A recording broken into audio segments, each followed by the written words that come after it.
Boom. That single, deafening crack of thunder wasn't a storm rolling over the Rockies. It was the sound of justice, the sound of my hollowed-out logs packed with perfectly legal flash powder detonating in the hands of Karen Sterling, the absolute worst human being to ever hold a clipboard. For weeks, this woman, this self-appointed dictator of Oakwood Reserve, had been systematically dismantling my life, stealing piece after piece of my sanity while I was trying to heal from a surgery that left me barely able to walk, stealing $2,500 worth of premium hickory right out from under my nose like she thought a grieving combat veteran was just some senile old man she could push around. It was a fatal miscalculation, Karen.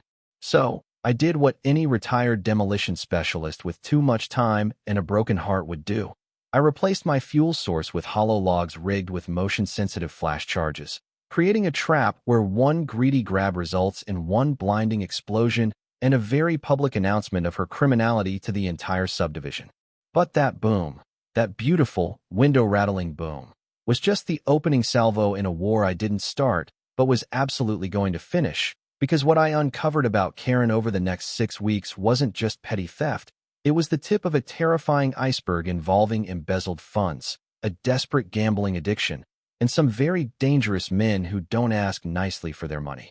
What would you do if your HOA president kicked you while you were down? Drop your coordinates in the comments, because this story goes places you won't believe. I'm Sergeant Major Silas Vance, Red.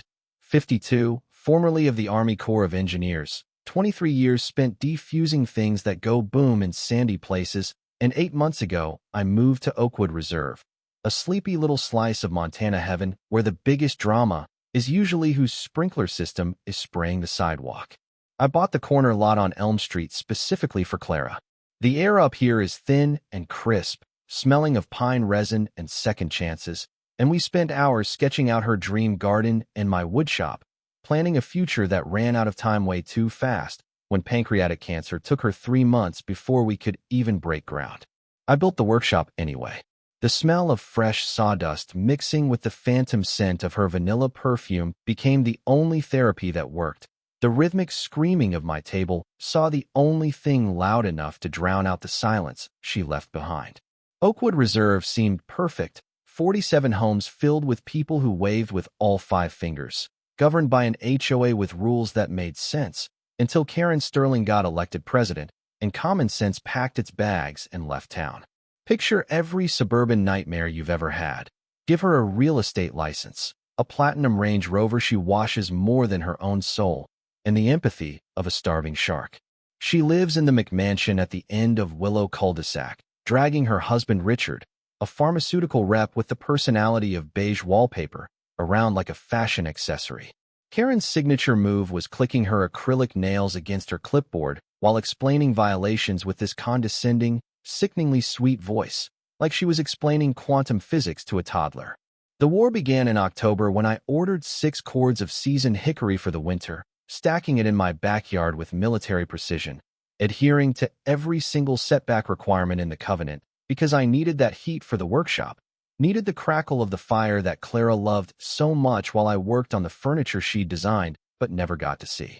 It lasted exactly 1 week. I walked out Tuesday morning, coffee in hand, and nearly dropped my mug because 2 entire cords had evaporated into thin air, not knocked over by wind or raccoons, but surgically removed, leaving gaps that looked like missing teeth in a smile. The remaining would restack to hide the crime. The gravel in my driveway bore the heavy, wide tread marks of an SUV, something luxury, something heavy. 2 days later, a certified letter hit my door like a mortar round, a citation for visual blight, signed with Karen's ridiculous looping signature, demanding I reduce my storage to 1 cord, covered, 20 feet from all property lines, or face $250 daily fines. I grabbed my tape measure and ran the numbers, and the brilliance of her trap hit me like a sniper shot. On my corner lot, 20 feet from all lines left me a storage area the size of a coffin. She had engineered an impossible regulation specifically to outlaw my existence, then stole my property while I was scrambling to comply. The police called it a civil matter. My lawyer quoted me $450 an hour, and that night I sat in the workshop surrounded by Clara's unfinished sketches, listening to the wind rattle the empty shed, feeling a bitterness that tasted like copper and ash. But Clara always said I was most dangerous when I went quiet. It was time to remind this suburban tyrant why you never, ever declare war on a man who dismantles bombs for a living and has absolutely nothing left to lose. My first counteroffensive was psychological. I printed high-resolution screenshots from my security cameras, timestamps clear as day, showing Karen's face in 4K resolution as she loaded my hickory into her pristine Range Rover. I walked across the street at 8 a.m. sharp, catching her just as she was sipping her organic matcha latte.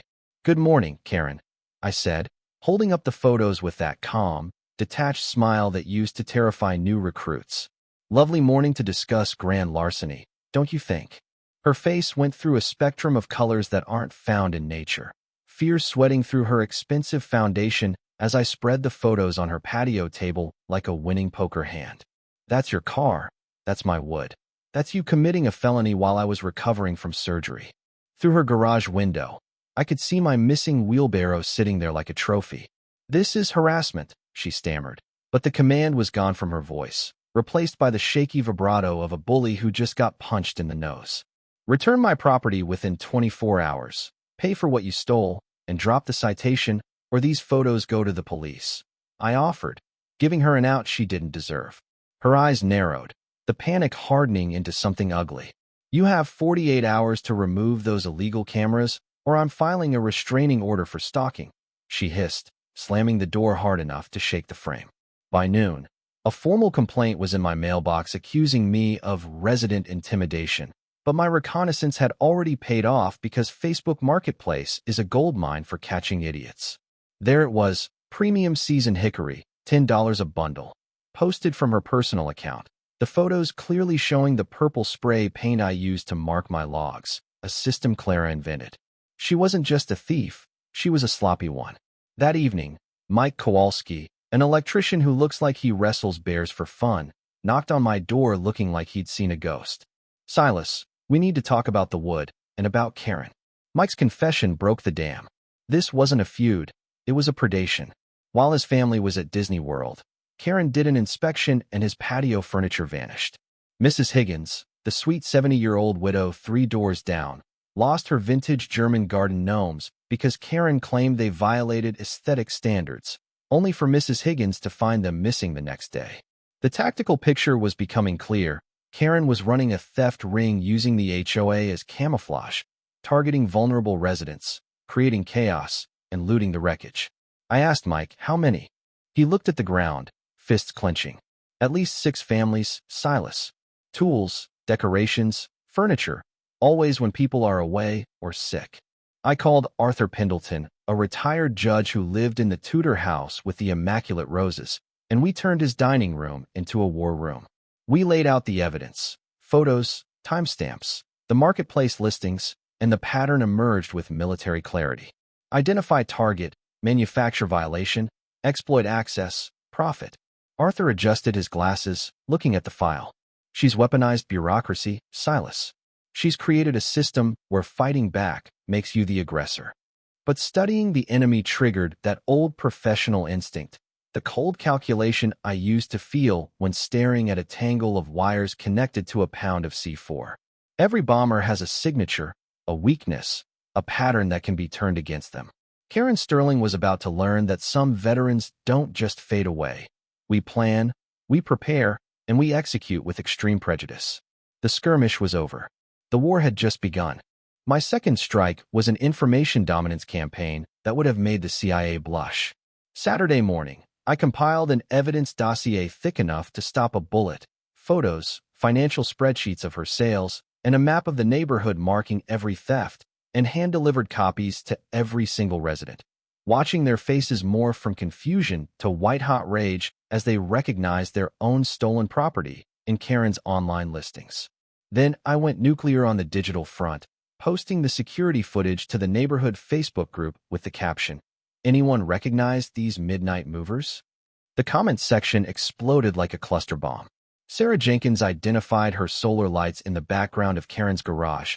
Even Bob Miller, one of Karen's loyalists, realized his missing smoker was being sold by his own president. But Karen's reaction wasn't retreat. It was desperate, flailing escalation.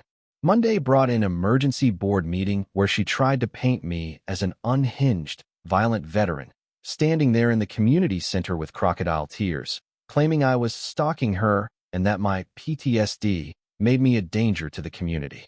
Silas Vance has training in explosives, she wailed. He's watching us, planning something. The room was dead silent, the air thick with tension, until Mike Kowalski stood up, his voice cutting through her performance like a chainsaw. Karen, where's my patio furniture? Then Mrs. Higgins stood up, trembling with age but eyes like steel. And my husband's gnomes, Karen? One by one, the neighbors rose, a chorus of accusations. But the real twist, the moment the ground truly shifted under our feet, came when Richard Sterling, Karen's husband, walked in looking like a man who hadn't slept in a week and dropped a heavy manila envelope on the table. These are Karen's bank statements, he said, his voice hollow. And the divorce papers I filed this morning.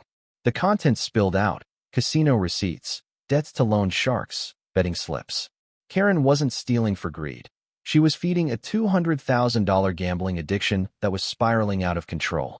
The room erupted. Karen froze like a deer in headlights, her narrative collapsing, but I saw her hand slip into her purse, tapping a record button on her phone. She was still playing the game, documenting the harassment to twist it later. But as Richard broke down the extent of the debt, I realized the danger level had just spiked from suburban nuisance to actual threat. Addicts in this deep don't stop, they escalate. And sure enough, a few days later, I saw a tinted Chevy Suburban parked across from Karen's house, two men in suits sitting inside with the patience of predators. My intelligence training screamed at me. These weren't friends. These were collections agents for people who don't use credit scores. Richard met me at a coffee shop later, looking over his shoulder. She owes $250,000 to an underground syndicate, he whispered, sliding photos across the table. Slash tires, a note on their windshield that said pay or we take it in blood. They broke into our house, Silas. They didn't steal anything, just move things around to show they could. She's stealing everything not nailed down to pay the VIG, just to buy another week. Then came the intel that changed the mission parameters. She knows about your wood, Silas, Richard said, his hands shaking. She's bringing help tomorrow night. The creditors offered to help her strip your place in exchange for a chunk of the debt. 3 guys, heavy lifters, maybe armed. They have a floor plan of your property. This wasn't petty theft anymore. It was an invasion. I went back to Arthur's house, and the team, me, Mike, Arthur, and Mrs. Higgins, who insisted on helping, looked at the blueprints. Mrs. Higgins had discovered through the neighborhood gossip vine that these men had been casing other houses, checking locks, mapping cameras. They were using Karen to turn Oakwood Reserve into their personal ATM. I called in my old friend Boomer Jacks, a genius with pyrotechnics who drove up from Denver with a trunk full of toys. Hollow log flashbangs, Boomer explained, hefting a piece of wood that looked exactly like my hickory. 100% legal for licensed handlers, safe, non-lethal, but loud enough to make you rethink every life choice that led you to this moment. We placed 12 of them in the woodpile, mixing them in like landmines in a minefield. The plan was set. I announced loudly to Mike, knowing Karen was listening, that I was heading to Seattle for a medical procedure, leaving my property unguarded for 3 days. The bait was in the water. That night, I camped out in Mike's guest room overlooking my yard, armed with night vision binoculars and a thermos of black coffee, watching the trap I'd set. Wednesday night, 11:45 p.m. The Chevy Suburban rolled up, lights off, engine idling with a low menace. 3 men got out, moving with professional efficiency, carrying bolt cutters and what looked like a signal jammer. Boomer, monitoring the frequencies from the garage, chuckled over the headset. They're jamming commercial Wi-Fi signals for the cameras. Cute. Too bad our gear is hardwired and running on a closed military frequency. Through the green glow of the night vision, I watched them. They weren't just here for wood. They were photographing neighbors' windows, testing the gate latches of the house next door. This was a reconnaissance mission for a much larger operation. And then, I saw Karen. She looked haggard, twitchy, leading these wolves into the sheep pen, desperation rolling off her in waves. She pointed to my woodpile, the hickory stacked perfectly, the forbidden fruit she thought would save her life. Mike whispered next to me. They brought a dolly. The audacity. One of the thugs, a tall guy who moved like he'd done time, paused by the woodpile. He picked up one of the fake logs. My heart stopped. He tapped it. "Feels light," he muttered. The sound picked up by our parabolic mic sounds hollow. Silence in the command center. If they made us, we were in a physical confrontation with organized crime. But Karen, driven by the terror of her deadline, hissed at him. "I don't care if it's hollow. Load the truck. I need the money by morning, or we're all dead." Her desperation was our greatest weapon. The thug shrugged, tossing the log onto the stack. "Hold," I commanded into the headset, watching them get greedy, watching them grab armfuls of the rigged timber. "Wait for it." The air was freezing, the tension stretching like a rubber band about to snap. They were fully committed now, standing right in the kill zone of the flash charges. "Now," I whispered. But before I could hit the detonator, a siren wailed through the night. Not a police siren, but the distinct, rhythmic whoop of a home security alarm. Mrs. Higgins, watching from her window, had panicked and hit her panic button. "Damn it," I hissed. The thieves froze. "Cops," one of them shouted. The crew abandoned the wood, abandoning Karen, sprinting for the Suburban with the speed of rats sensing a sinking ship. Tires screeched, burnt rubber filled the air, and they were gone, leaving Karen Sterling standing alone in my backyard, shivering, abandoned by the criminals she'd invited into our sanctuary. The silence that followed was heavy, broken only by the distant, fading wail of the alarm. It was tragic, in a Shakespearean way. She stood there staring at the woodpile, the only thing she thought could save her from the sharks circling her life. And then, she did the one thing I didn't expect. She didn't run. She walked forward, tears streaming down her face, and grabbed a log. She was going to try to carry it herself. She was going to try to steal it log by log if she had to. She grabbed the wrong log. Boom. The flash was blinding. A brilliant white supernova that turned the night into high noon for a split second, followed instantly by a concussive thump that hit you in the chest. Karen stumbled back, blinded, disoriented, screaming as the 120 decibel report echoed off the canyon walls. Porch lights flickered on like dominoes falling. 1, 2, 10, 40. Doors flew open. People poured out in bathrobes and slippers, drawn to the spectacle. Real police sirens, the kind that don't come from a home security box, screamed onto Elm Street. Officer Martinez, a good man who'd been hearing complaints about Karen for months, leaped out of his cruiser to find the president of the HOA sitting in a pile of sawdust, covered in soot, looking like a cartoon character that had just held a stick of dynamite. I walked out, portfolio in hand, flanked by Mike and Richard. "Officer Martinez," I called out, my voice steady. "I believe this woman just triggered my theft detection system." The crowd gathered, a murmuring sea of neighbors, as I laid it all out on the hood of the patrol car. The photos, the financial audits Richard provided, the evidence of the mob connections. Richard stepped forward, handing over the envelope. "She's embezzled $50,000 from the reserve fund, officer. And she owes 5 times that to people who break legs for a living." The collective gasp from the neighbors sucked the oxygen out of the air. Mrs. Higgins pointed a shaking finger. "She stole my husband's gnomes. She sold them. It was over." The handcuffs clicked, a metallic sound of finality. As they walked Karen to the car, she looked back at the house, at the woodpile, at me. There was no defiance left, just the hollow look of someone who had gambled everything and lost. She pled guilty to felony theft, embezzlement, and racketeering. She got 18 months probation, community service, and a restitution order that would take her a lifetime to pay off. Richard moved away, disappearing into witness protection or just somewhere safe, far away from the mess she made. 6 months later, Oakwood Reserve is different. I'm the new HOA president, elected unanimously. We have transparency audits now. We have neighborhood barbecues where people actually talk to each other. Mrs. Higgins got her gnomes back. I found them at a pawn shop and bought them back for her.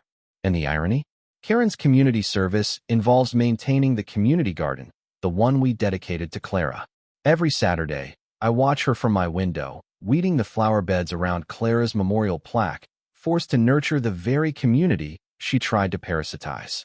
It's poetic justice, but it leaves a lingering question in the mountain air. Did she deserve it? Absolutely. But looking at her down there, broken and bent over the soil, I have to ask, at what point does justice become vengeance? We protected our homes, yes. We stopped a predator. But we also destroyed a woman who was clearly sick, driven by an addiction that ate her alive. Does the punishment fit the crime when the criminal is already drowning? I look at Clara's photo on my workbench, her eyes full of that gentle forgiveness I still struggle to find. I think she'd say we did what we had to do, but she'd also say that victory shouldn't feel this heavy. But then I remember the mob enforcers mapping out Mrs. Higgins' house, and I sleep just fine.